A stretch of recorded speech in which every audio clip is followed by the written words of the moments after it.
इस वक्त जहां पूरी दुनिया का फोकस गजा में होने वाली वॉर पर है, जिसमें हजारों बेगुनाह लोग मारे जा चुके हैं, वहीं हॉर्न ऑफ अफ्रीका के पास रेड सी में कुछ ऐसा हो रहा है जो पूरे मिडिल ईस्ट और इवन पूरी दुनिया को डिस्टेबलाइज कर सकता है। यमनी हौसियों ने इस वक्त दुनिया का सबसे स्ट्रेटेजिक पॉइंट चोक कर दिया है। पिछले 2 महीनों में 12 कंटेनर शिप्स को मिसाइल्स और ड्रोन से टारगेट किया गया है, जिसकी वजह से ग्लोबल ट्रेड पूरी तरह अफेक्ट हुआ है। इसी एग्रेशन के जवाब में अमेरिकन और ब्रिटिश नेवी ने 11 और 12 जनवरी को यमन पर जबरदस्त बम्बार्डमेंट की, जिसके जवाब में 16 जनवरी को हौसियों ने एक दफा फिर रेड सी से गुजरने वाले एक और समुद्री जहाज पर ड्रोन से अटैक किया है, जिसके बाद सिचुएशन मजीद टेंस हो गई है। असल में जब इसराइल ने गजा पर अटैक किया तो ईरान बैक्ड यमनी हौसियों ने हमास के लिए फुल सपोर्ट अनाउंस की, मगर क्योंकि यमन गजा से तकरीबन 2000 किलोमीटर दूर है तो हौसी डायरेक्टली इस वॉर का हिस्सा नहीं बन सकते थे। इसीलिए नवंबर 2023 में उन्होंने ऐलान किया कि वो रेड सी में यमन के पास से गुजरने वाली हर उस शिप पर अटैक करेंगे जो या तो इसराइल जा रही हो या फिर वो इसराइल से आ रही हो, या उस पर इसराइली फ्लैग लगा हो या उस पर कोई भी इसराइली हो। और ये अटैक्स तब तक जारी रहेंगे जब तक इसराइल गजा पर अटैक्स बंद नहीं कर देता। इन अटैक्स की वजह से ग्लोबल ट्रेड बुरी तरह डिसरप्ट हुआ है और उसकी वजह यह है कि रेड सी का ये सारा एरिया हमारी दुनिया के लिए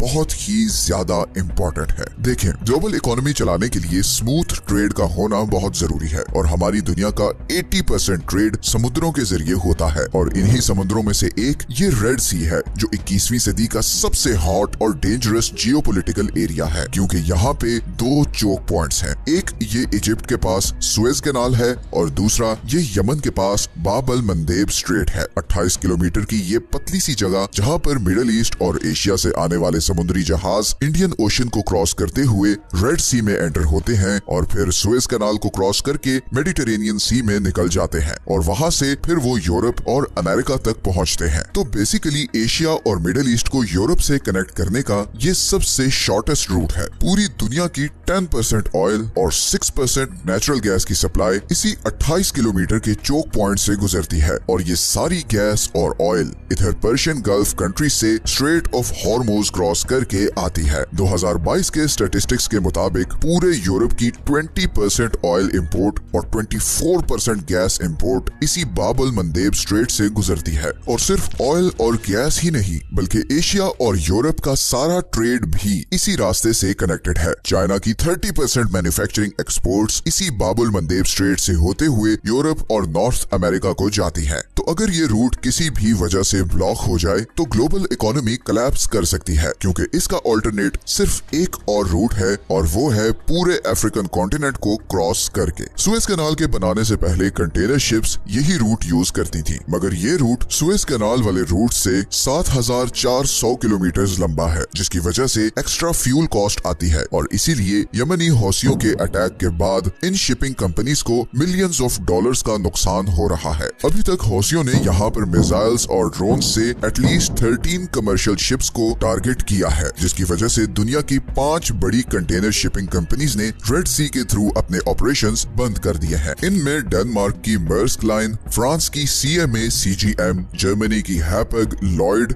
और स्विट्जरलैंड की MSC शामिल है। पूरी दुनिया की 50% शिपिंग कैपेसिटी इन 5 कंपनीज के पास है और अभी रिसेंटली ब्रिटिश पेट्रोलियम ने भी रेड सी के थ्रू अपने ऑपरेशंस बंद करने का ऐलान किया है। और अगर थोड़ी और कंपनीज भी इस बॉयकॉट में शामिल हो गई तो यूरोप की ऑयल और गैस सप्लाई बहुत खतरे में पड़ जाएगी। इसी तरह शिपिंग इंडस्ट्री को एक और धचका ये भी लगा है कि इंश्योरेंस कॉस्ट्स 10 टाइम्स बढ़ गई है और गिवन के ऑयल टैंकर्स वैसे ही बहुत एक्सपेंसिव होते हैं तो इस प्राइस बढ़ने का असर थाउजेंड्स ऑफ डॉलर्स में आएगा। अब अमेरिका इस रूट और इसराइली शिप्स को प्रोटेक्ट करने के लिए बहुत कोशिश कर रहा है और उसने इंटरनेशनल कम्युनिटी से अपील की है कि वो उसके साथ मिलकर यमनी हौसियों के खिलाफ ऑपरेशन करें, मगर सिवाय ब्रिटेन के कोई और कंट्री यमनी हौसियों के खिलाफ ऑपरेशन में आगे नहीं आया। फ्रांस, इटली और स्पेन ने स्ट्रेट फॉरवर्ड मना कर दिया है। इजिप्ट, सऊदी अरेबिया और UAE भी इस ऑपरेशन से गायब है। चाइना और रशिया, जिनकी जिबूटी में मिलिट्री बेसिस हैं, वो भी अभी तक बिल्कुल खामोशी से सब कुछ देख रहे हैं। असल में पॉलिटिकल डिफरेंसेस तो एक तरफ,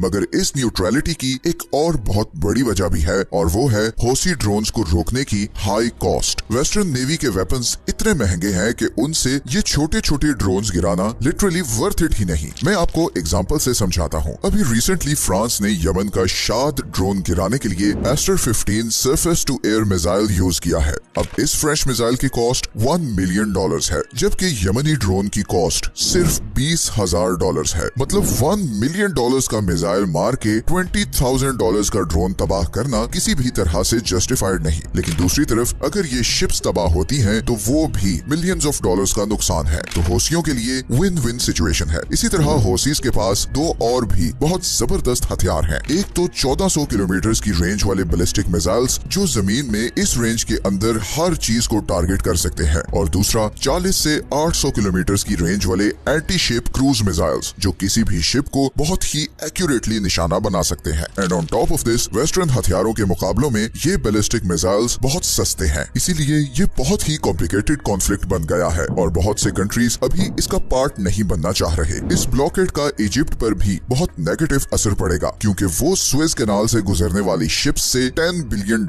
एनुअली कमाता है। इसीलिए जब कंटेनर्स अफ्रीका के रूट से जाएंगे तो इजिप्शियन इकोनॉमी को अच्छी खासी हिट पड़ेगी। सऊदी अरब अभी तक इस मामले पर खामोश है। हालांकि 2015 से सऊदी अरब यमनी हौसियों के खिलाफ लड़ रहा है, मगर अब रिसेंटली सऊदी अरब ने यमन के अगेंस्ट अपनी अप्रोच बदली है। सऊदी अरब ने रिसेंटली यमनी लीडरशिप के साथ पीस ट्रीटीज भी साइन की हैं। कुछ एनालिस्ट्स के मुताबिक सऊदी अरब को यूएसए पर काफी गुस्सा भी है, क्योंकि जब यमनी ड्रोन सऊदी अरब की ऑयल पाइपलाइंस पर अटैक करते थे तो अमेरिका का कोई खास प्रोएक्टिव रिस्पॉन्स नहीं होता था। इसीलिए अब सऊदी अरब सिर्फ एक स्पेक्टेटर बनकर सारी सिचुएशन को देख रहा है। लेकिन दूसरी तरफ यूएई अमेरिका पर बहुत दबाव डाल रहा है कि वो हौसीज पर फुल स्केल अटैक करे, बिकॉज यूएई यमन में एंटी हौसी ग्रुप को सपोर्ट करता है और पिछले कुछ सालों से यूएई यमन में बहुत ज्यादा इंटरेस्ट ले रहा है, और उसकी वजह यमन में डिस्कवर होने वाले बहुत बड़े ऑयल रिजर्व्स हैं। कुछ रिपोर्ट्स के मुताबिक यमन में वेनेजुएला के बाद दुनिया के दूसरे सबसे बड़े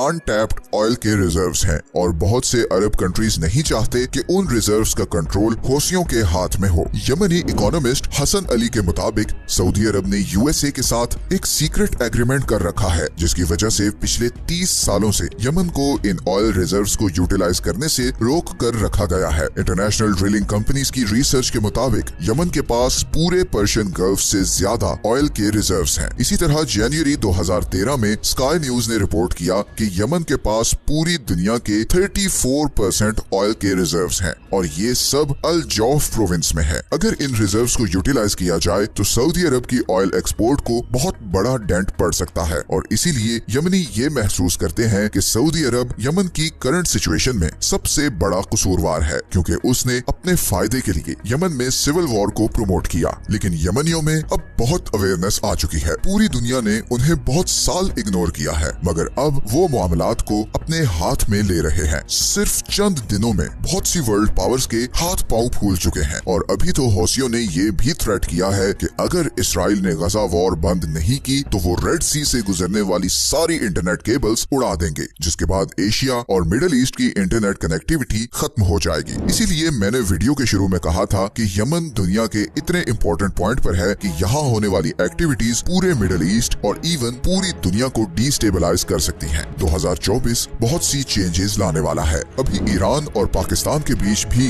जो तनाव क्रिएट हुआ है, ये भी इस लार्जर जियोपॉलिटिकल गेम की एक कड़ी है। अगले चंद महीने बल्कि हफ्ते बहुत ही डिसाइसिव होने वाले हैं। आप लोग जियोपॉलिटिकल वर्ल्ड में बहुत बड़ी चेंजेस देखने वाले हैं, और हम जल्द उन टॉपिक्स पर वीडियोस बनाने वाले हैं। ये है वो सारे सोर्सेज जहां से हमने इस वीडियो के लिए कंसल्ट किया है। अगर आप ऐसी ही इंफॉर्मेटिव वीडियोस देखना चाहते हैं तो चैनल को सब्सक्राइब जरूर कर लें, ताकि आपको टाइमली नोटिफिकेशंस मिलते रहें। मिलते हैं नेक्स्ट वीडियो में एक और इंटरेस्टिंग टॉपिक के साथ। अपना ख्याल रखें। अल्लाह हाफिज।